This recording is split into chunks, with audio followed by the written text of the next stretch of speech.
salaamaaleykum mbokki internautes yi dal leen ak jàmm suñu site bi ñu leen di ñaan ngeen abonné te bës cloche de notification bi ñu daal di wax àddu jëm ci dissolution assemblée nationale. En cas de dissolution assemblée nationale, 9 députés qu'ils soient de l'opposition ou du pouvoir dinañ daal di garder seen mandat au sein des parlements de la CEDEAO et de l'UEMOA. Parmi eux nga xam ne rek moo di Guy Marius Sagna, Souleymane Ndoye, Woré Sarr, Abdoulaye Wilane ak kii di Mamadou Sène dinañ daal di continuer seeni fonctions. Dissolution assemblée nationale nag du affecter seen statut au sein des parlements sous-régionaux ni au comité interparlementaire. Dans quelques heures, 14e législature bi nag mën nañ ko enterrer officiellement si l'avis du conseil constitutionnel donné au chef de l'État est suivi. Dissolution de l'Assemblée nationale nag mën naa intervenir à partir du 12 septembre malgré déclaration de politique générale du premier ministre Ousmane Sonko bi nga xam ne rek daal dinañ koy fixer le 13 septembre 2024. yi la préparatif de départ daal dinañ leen di mettre au sein de l'Assemblée nationale. ba tey ñu daal di wax àddu jëm ci ki nga xam ne rek moo di Abdoulaye Seydou Sow mi nga xamante ne nii rek daal dinañ koy tere mu génn territoire sénégalais. Moom nag ginnaaw ba ñu ko teree mu daal di génn territoire bu Sénégal moom mi nga xamante ne ni dafa waroon a rendre foofee ca Burundi en tant que vice-président de la fédération sénégalaise de football. Ancien ministre Abdoulaye Seydou Sow nag daal dinay mer ba futtu. ñu daal di koy interpellé par un agent de police à l'AIBD ñuy exiger de ce dernier ab document di attester rek légalité de son interdiction de voyager, mais nag dara mujj ci am mu nekk ab officier boo xamante ne ni rek dafa daal di ñëw en dernier ressort di signifier rek mënta jël avion bi à destination Burundi. waaye nag ancien ministre bi daal dinay martelé que bi la mesure dafa daal di viser empêcher ko mu participer ci élection législative. waaye nag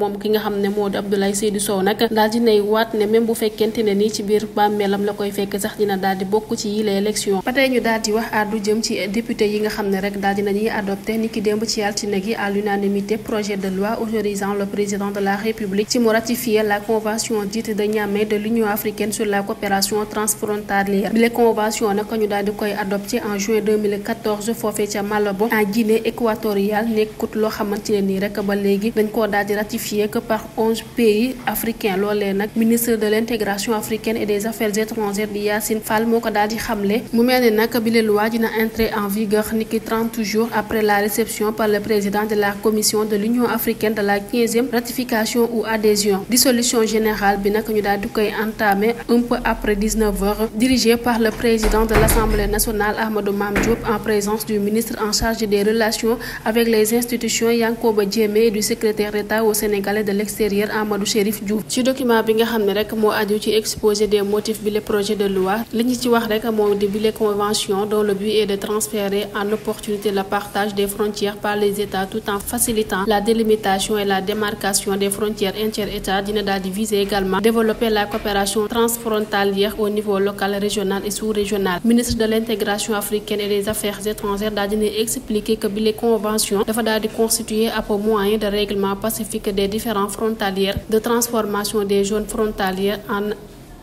en élément catalyseur de la croissance de l'intégration socio-économique et politique du continent. daal dinay wax itam ci ab instrument juridique boo xam ne rek dina daal di promouvoir la paix et la stabilité à travers la prévention des conflits, intégration du continent et l'approfondissement de son unité. Convention bu Niamey nag dina permettre également ab meilleure coordination des actions en zone frontalière, di faciliter le partage d'informations et de renseignements. ba tey ñu daal di wax àddu jëm ci assemblée nationale bi nga xam ne rek jamono yi dafa nekk sous pression. mu mel nag ab plainte daal dinay am pour falsification du règlement intérieur. Député yi di Abbas Fall ak Mamadou Lamine Diallo daal dinañuy relancer la controverse autour d'un faux règlement intérieur foofee ci Assemblée nationale utilisé durant les 2 premières années de la 14e législature. daal dinañuy déposer plainte auprès du parquet de Dakar pour clarifier responsabilité yi nekk ci modification yi nga xam ne rek daal dinañ koy apporter en dehors des séances plénières. Président Amadou Mame Diop ak yeneen i membres de la majorité jamono yi nag ñoo nekk ci ab situation délicate. bi la mbir nag di intervient alors que la législature